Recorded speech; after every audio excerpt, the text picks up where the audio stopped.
Happy Thursday, everybody. I'm so glad we made it to day 4 this week. We are still continuing in Things Happen in Threes with our September journal. If you're joining us today on YouTube, you'll see the link is still available to still purchase the September book. If you're joining us in Pat's War Room, the link is in the descriptions down below, and same thing with Instagram in Pat's War Room. The link is still down below. Don't forget to share, subscribe, notify. All of the buttons are still open, so make sure you're doing all of that, guys. Thanks so much for doing it and joining us today.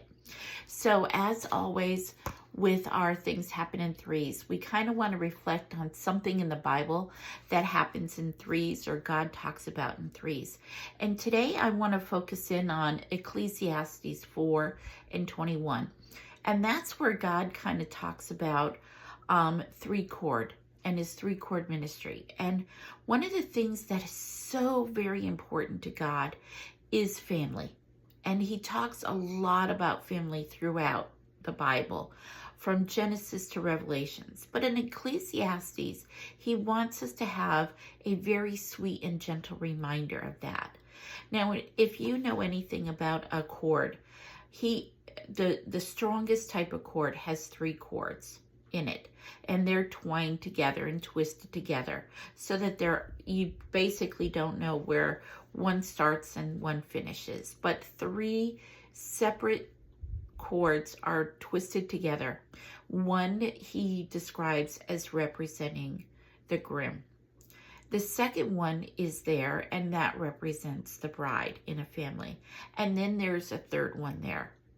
Now, in every family, there is a groom, a bride, and a third person in order to strengthen the family. And that third chord, the stronger that chord is, the stronger our family is.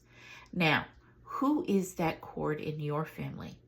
Is that chord your children? Is that chord your family? Is that chord your work? Is that chord the extracurriculars in your family?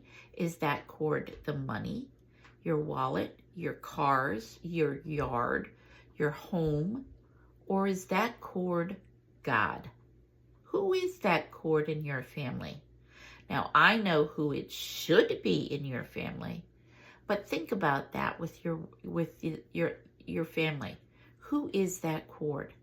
Read Ecclesiastes 4 and 21 and see if you can determine who that chord should be, but who is that chord currently, and see if you can work it to make sure who it should be.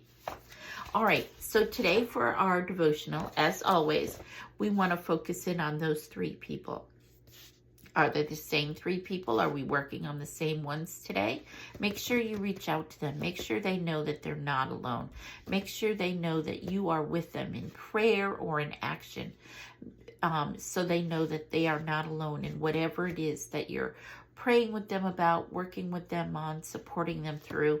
Because remember, that heaviness, that feeling of alone goes away really quick when they know that somebody else is thinking about them, that they are not alone in the journey they feel burdened by. All right. And then, of course, the second thing that we focus on is getting closer to the Lord. And one of the ways we get closer to the Lord is by learning his word, by burying it in our heart. And how we remember his word is by doing 3 things with it: reading it, writing it, and applying it.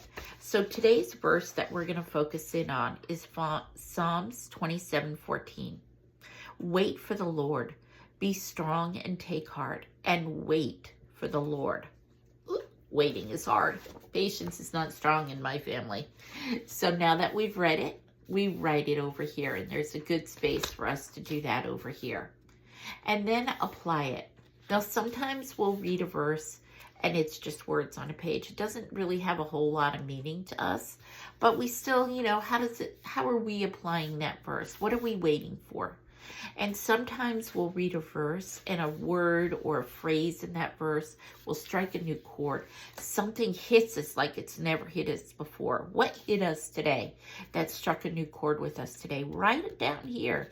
Make sure we remember what hit us today. What was a little bit different about that verse today that made it a little bit more memorable?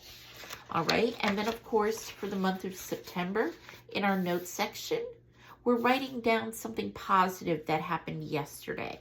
What was something positive that happened yesterday in your life? It doesn't have to be monumental. Monumental things don't necessarily happen every day. Oh, they may feel monumental in our life.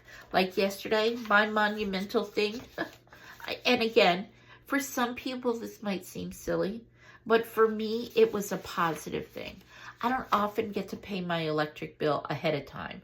Yesterday, I got to pay it a few days ahead of time because that's the way my paychecks fell. I wasn't on time. I wasn't paying it in the grace period. I didn't have to work out paying it a couple of days past the grace time because the way my paycheck fell. My paychecks just happened to fall this month where I could pay it a few days ahead of time. For our family, that was a positive thing. So I wrote it down because it was a positive. What was your positive thing that happened yesterday? What did you write down in the notes sections? Don't forget, our goal is by the end of the month, we're going to have 25 positive things written down through the month. All right, guys, it was great catching up with you today. I will hopefully see you again real soon. You guys have a great Thursday. Bye-bye.